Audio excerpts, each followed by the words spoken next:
Welcome to the Midlife Dating Without the Crisis podcast, helping both baby boomers and Gen Xers maintain their sanity and survive the online dating experience.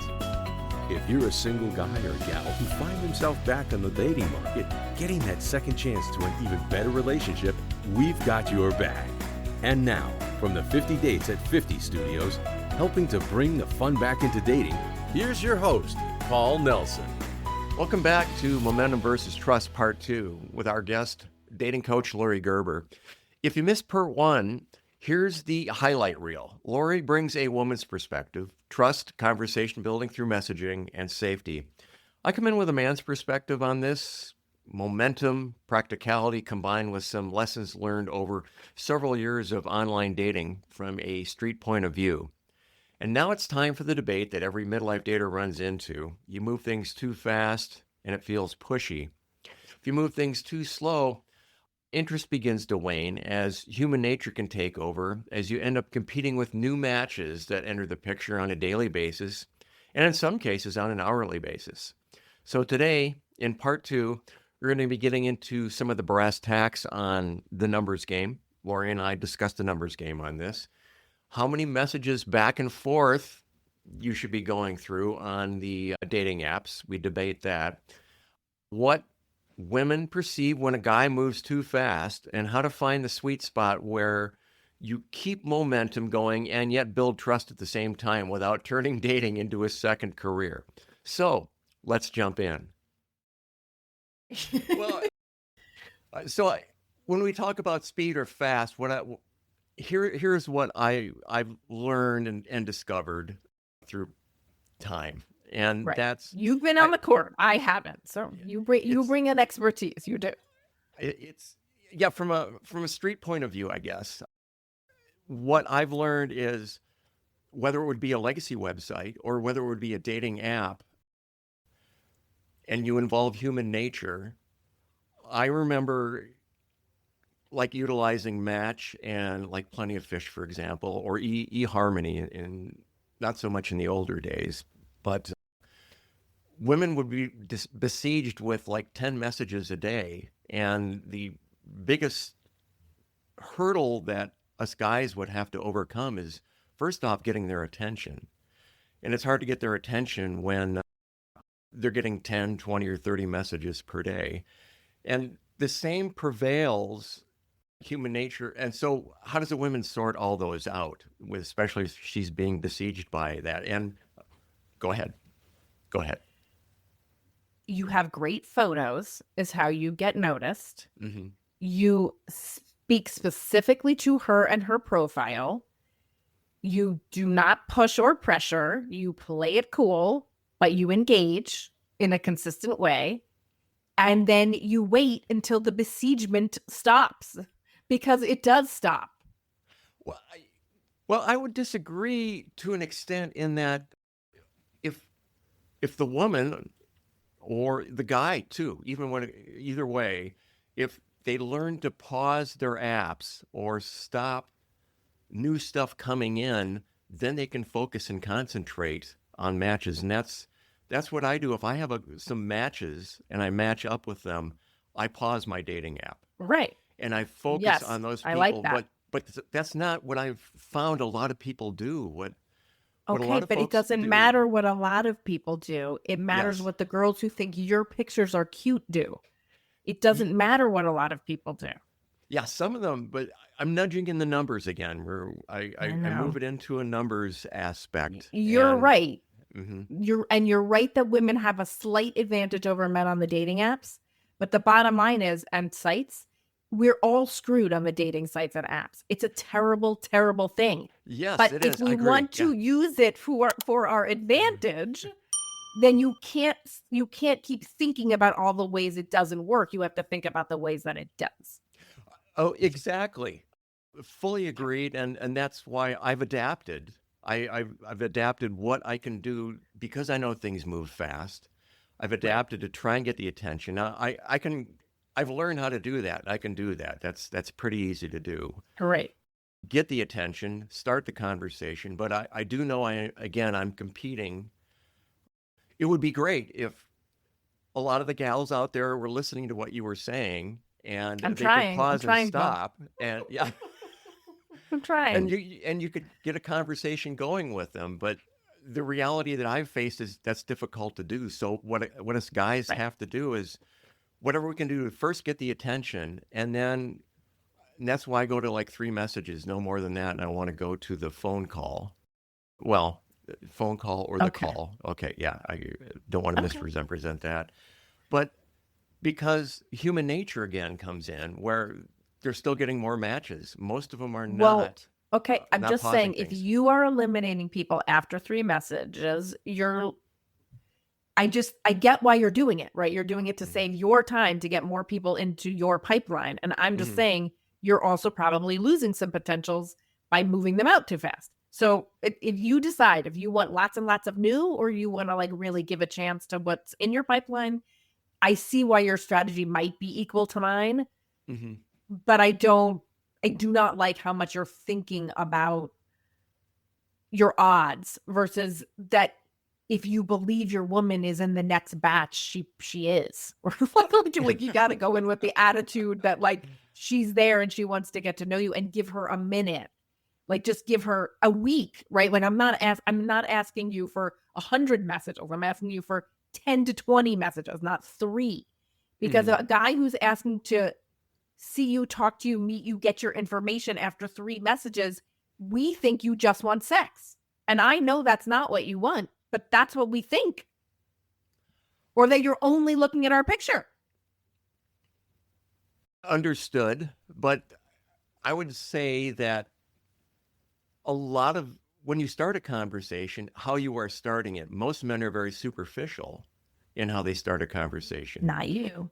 I've learned how to start a conversation. Yes. I utilize question answer statement. I can ask a question, they give me an answer, I make a statement, and then I can start the cycle over again, which they hear and they understand that I've actually listened to what they've said. I've made a Right. comment on Beautiful. it, Great. and that's what I tell guys and gals that I've talked to is utilize question answer statement to show that there's some depth there. But Right. I'm still a guy in some aspects that the baby boomer in me in getting to the date. It all comes back I to understand. I want to get to the date. I want to meet face to I face. understand. And I That's desperation she can smell, and it turns her off. And I'm not I am not poo-pooing your desire or your mhm. purpose, just your tactic. Because I get why you have your tactic and you are in your own mind right. However, like your system engineering wise works. You have a goal, you have a plan, you execute. I'm just saying the psychology of a woman is working against you getting the result you want. Well, great point. Great point, Thanks. Laurie. But one of the things that I've discovered in this is when I've gotten to the phone call, and again, I don't rush through things. This is a calibrated, time sensitive approach. Okay. I move things forward, but, and I do it a day at a time. I exchange 1 message per day. I'm not doing all 3 of them one day and then pushing them to get to a phone call and a meetup all within, this could all take place in a week. And I'm and I have a lot of competition. And one of the things that I've calibrated it this way is so many women that I've talked to in the past over the years have said, Paul, thank you for asking me to meet up. Thank you for moving this along. Oh yeah, I've talked we to these agree on that, Paul. We agree on that. I just want there to be 20 messages, not 3. That's the only thing we're disagreeing on. Well, and so yeah, when it comes to a lot of messaging like that, I did that for a while, and there were several coworkers that were in my age group. We compared notes. Many of them were very, very good at writing, and a lot of them turned into therapy sessions. I know we've talked about that, where Oh my you're God, going back and Paul. forth.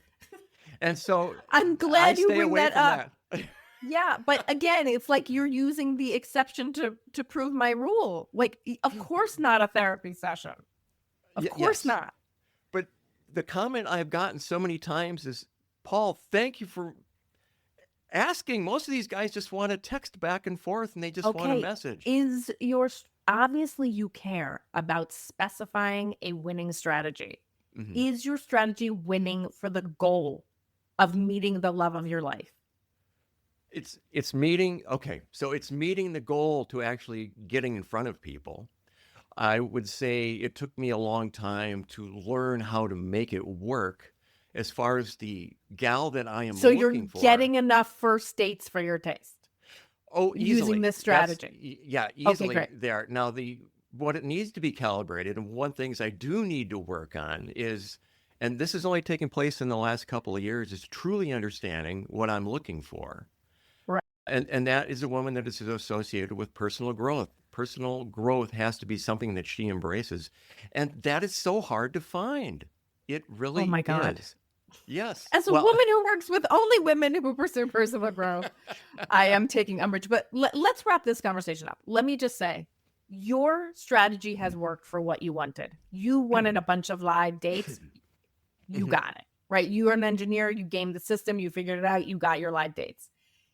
Let's now say that that is a retired strategy because that is actually not the strategy to finding the love of your life. Maybe you don't want to find the love of your life. Maybe you really do just want to go on a lot of first dates. No, I'm Okay. exhausted. Continue. Okay, great. So then let's refine the strategy because, and we have to take this to another conversation, but let's just say you actually are getting a lot of first dates with not the right women. So stop trying to get a lot of first dates. Yes. Well, there was with the wrong ones, but I've been able to recalibrate and refocus through conversation. I can pick a lot of those out through conversation on the call or the video call that you would Well, prefer. I'm saying pick it out over text now before Okay. you even waste your time on the video chat. Go right from 1 to 2 weeks of texting about personal growth. Obviously, look for it in the profile too, because it's there. Then go to a video chat where you further pursue their interest in personal growth and attraction and see if it heats up. And only go on first dates with somebody who meets your head, heart, and hoo-ha criteria. You're attracted, you feel safe, they feel safe, and you think that you have an equal love of personal growth. That's your deal breaker. For some people, it's alcohol. For some people, it's pot. For some people, it's politics. For some people, it's height. Yours is personal growth. Cool. We really can eliminate people. And I would prefer you go on one date a month than one date a week, as long as it's with a woman who likes personal growth. Okay. And then I would then put you in courses, right? I would put you on the cruises, the courses, the places where the personal growth people do it, right? What's your favorite personal growth? What do you like? Learning new things. That's what keeps me sharp. Anything? I mean, A there's lot of so much things. good Yep. personal growth, and you're in Yep. California. I mean, it's like it's on every corner. Okay, so then that's where you should be hanging out with all your hanging out time. Is you should just be hanging out at the Kabbalah Center, the Meditation Center, the Landmark Education, the whatever, the wherever the latest gurus are teaching the boomers and the Gen Xers.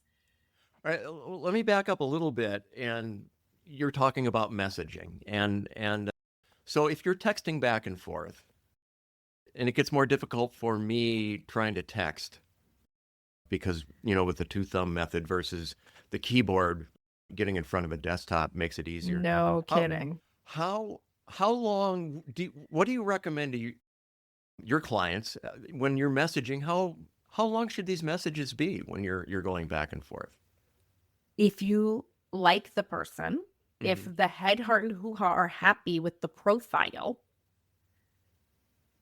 6 or above on a scale of 1 to 10, you can spend your whole entire half an hour of that day on texting with one person if you like them. I don't want it to interrupt your life. I don't want it to become an addiction. I want you to get to know this person. And I'm having my people go by their chart of questions, get your questions answered to eliminate the person in the text banter back and forth and sense their interests and sense their humor. And you're getting to know a person, and you're also eliminating people that have deal breakers for you in this text back and forth. So I don't care how long you spend. I wouldn't spend more than a half an hour texting an individual person, but I wouldn't do one.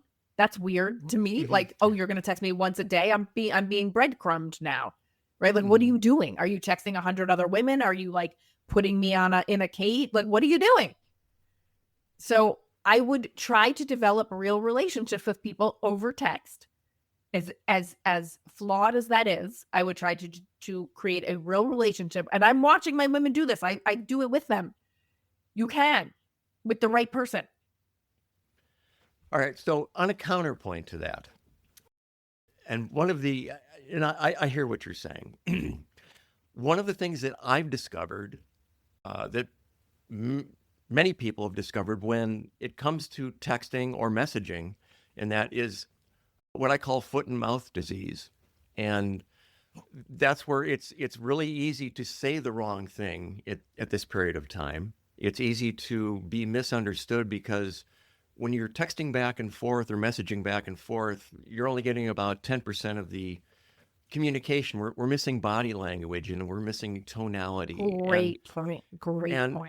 And that's what concerns me, and that's why I've calibrated things more. I do 3 sentences, and if it's a dating app, there isn't a lot. And my goal in a few messages back and forth is just gather enough information besides what's in their profile and what I can start from the conversation on the texting part to actually start. It comes back to the boomer in me. I want to talk. I want to hear the tonality. I know if we get to the phone call or just the call, or if we get to the video chat, now you've got tonality in there, but we still don't have body language. I mean, you get to see some of the facial expressions, which is why I want to move to meeting face to face. I'm not against your desire to move to face. I only want you to do it with women who are into personal growth. Mm-hmm. And into you, right? That's so we're on the same exact page, except for who I want you to go on those dates with. Okay. Mm-hmm. So in your little 3 messages back and forth, are you talking about personal growth or not? Your most important value. It depends on, a lot of it depends on what I read in the profile, what they're doing. A lot of it can be things just general. So many people don't put things in their profiles to start conversations. That is one of the more difficult ones to do. Don't get me started. Oh. True. Profiles suck. Agreed. So I focus on profiles where there's conversation starters in there. I run across so many that the gal will have 4 pictures or 5 pictures of herself in portrait, full body, whatnot. But there's really nothing remarkable in the background. Maybe you can comment that her fingernails are the same color as the dress. You know, there would be a commentary thing there. But a lot of times they don't put anything. Or I like walks on the beach and sunsets. You know, they put. Don't comment on a woman's appearance. Don't comment on a woman's appearance if you're looking for long-term committed. Don't. Yeah. I'm sorry. You just give me so many things to say. Paul, we have to wrap up. Let's do this again. And let's talk about your profile pictures. Let's talk about your profile. Let's talk about the messaging back and forth that you're doing and really analyze if it's working or not. And let's talk about how you bring up your most important value of personal growth really early before you waste time on paying for someone's dinner. Well, that's why I focus on coffee dates or meeting for a drink over appetizers. You always have an answer for everything I say. I hope you got my point. Yes, I did. And just so to be upfront here too, I don't comment like how great a woman looks or anything like that when I'm messaging back and forth on the dating app. I want to create a conversation on if they're hiking, where do they hike at? I've taken formal dancing lessons. Have they if they mention they like dancing, I ask, have you ever taken any formal lessons? I'm trying to create a conversation is what that you is. Are 99% of the way there and 100% better than any other man I've ever spoken to, but I still want to get you the result. Okay. Right? Like, yes. and I'm glad you clarified that because men are listening to you taking your advice and I don't want them complimenting fingernails and dresses on the apps. If they're looking for serious long-term, if they're looking for hookup, rock and roll, do that. Mm-hmm. Right. And a gal who is looking to hook up might respond. Right. So it's where every word we say is communicating something, how we say it, when we say it, how often we say it, all of that it's a vibe. It's an energetic, it's an exchange and it matters. So I'm glad we cleared that up and so many other things. And so many other things we cleared up today. All right, Laurie, why don't you go into a little more detail about how the listeners can learn more about what you do and your Oh, podcast, your website? Just give us a description. yeah. If you like my zero fluff, no BS, in your face, obnoxious, bossy coaching, you should listen to me on my podcast, Love at Any Age, which is available through Podbean, Spotify, Apple, and most especially because then you can watch my hand gestures and my facial expressions on YouTube. Laurie Gerber Coach. Laurie Gerber Coach. Love at Any Age is the podcast. LaurieGerber.com is the website. Please come play. All right, Laurie, thanks for being here, and I look forward to our discussion next time. Ditto. All right, we just finished part 2 of Momentum versus Trust, and if you're thinking, wow, I've done both extremes, you're not alone. Here's what we covered. Dating apps are a numbers game, but you can't play it like a robot. We also talked about how to get noticed the right way, strong photos, speaking to the dating profile, consistency, and on top of that, we got a better idea from a woman's perspective what too much pressure starts to look like, even when your intentions are totally legit. The big takeaway? Well, the goal isn't more dates, it's better dates. Moving forward in a way that feels safe, grounded, and intentional, all while maintaining momentum. Okay, guys and gals, it's been fun, and I look forward to being with you on the next episode to take your dating experience from a bust to a best, and that's a really good place to be. Thanks for listening to this episode of Midlife Dating Without the Crisis. Eager for more dating support? Visit 50dates@50.com for lots of free quality content. Get access to dating and relationship commentary, advice, Q&A, funny stories, movie and book reviews, along with other resources to help 50 daters sort out the pretenders and find quality dating and relationship-minded people. And remember to subscribe so you don't miss an episode.